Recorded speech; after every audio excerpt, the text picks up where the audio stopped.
Selamat pagi Bapak Ibu dan Saudara yang dikasihi oleh Tuhan.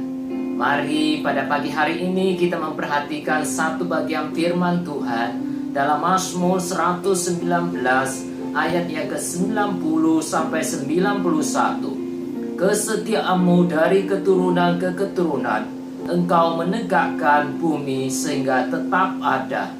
Menurut hukum-hukummu semuanya itu ada sekarang, sebab segala sesuatu melayani Engkau. Bapak Ibu dan Saudara yang dikasihi Tuhan, kita diciptakan, diselamatkan oleh Tuhan, bukan hanya untuk menikmati segala berkat dan anugerahnya saja, tapi Tuhan menghendaki kita sebagai ciptaannya, kita sebagai umat tebusannya dapat beribadah dan melayani Tuhan. Saudara, menjadi pelayan, menjadi hamba bukanlah pekerjaan yang paling digemari di dunia ini. Pada umumnya manusia dari bangsa apapun, dari suku bangsa manapun dan kebudayaan apapun tidak suka melayani, dan mereka lebih suka dilayani oleh orang lain. Sifat manusia tidak banyak berubah sejak dulu. Sekarang ini pun banyak orang lebih tertarik untuk dilayani daripada melayani. Namun, sebagai orang yang percaya kepada Tuhan, sebagai orang Kristen, kita dipanggil untuk melayani Tuhan.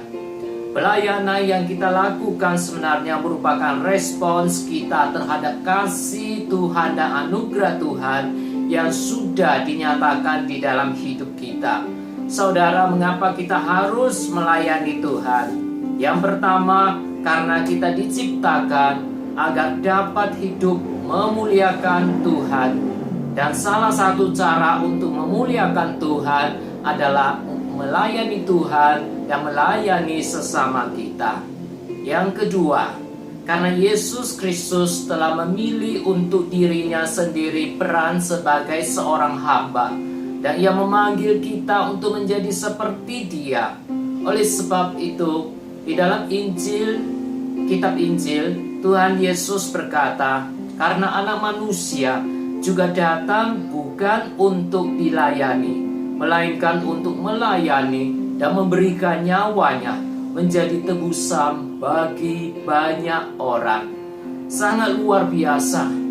Tuhan Yesus yang adalah Allah pencipta kita, tapi Dia rela datang ke dalam dunia sebagai manusia yang hina dan memilih sebagai peran seorang hamba untuk melayani dan menjadi tebusan bagi banyak orang.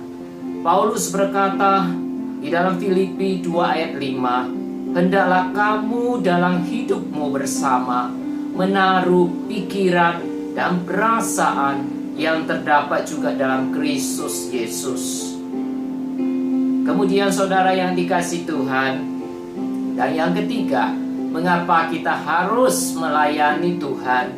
Karena kekekalan itu sesuatu yang nyata, penting, dan ada untuk selamanya. Di dalam kehidupan kita yang sementara di dunia ini, apa yang telah kita lakukan untuk Tuhan tidak pernah akan sia-sia. Dan apa yang kita lakukan di dalam hidup ini suatu hari kelak, kita harus pertanggungjawabkan di hadapan Allah yang kekal.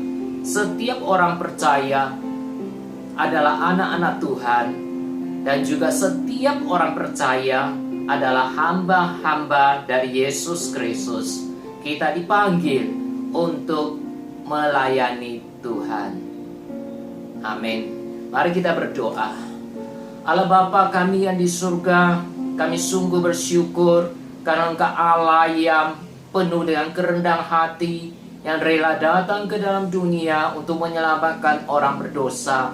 Ketika Engkau datang sebagai anak manusia di dalam dunia ini, Engkau memilih untuk melayani, bukan dilayani. Tuhan, kami bersyukur karena Engkau mengasihi kami dan menyelamatkan kami. Kami tahu kami dapat menjadi anak Tuhan, menerima, menikmati anugerah Tuhan. Semua ini karena kasih Tuhan. Tolong kami supaya dalam hidup kami juga mau mempersembahkan hidup kami, hidup bagi Tuhan, hidup untuk memuliakan Tuhan, hidup untuk melayani Tuhan. Terima kasih Bapa, Di dalam nama Tuhan Yesus kami berdoa. Amin. Tuhan Yesus memberkati saudara sekalian.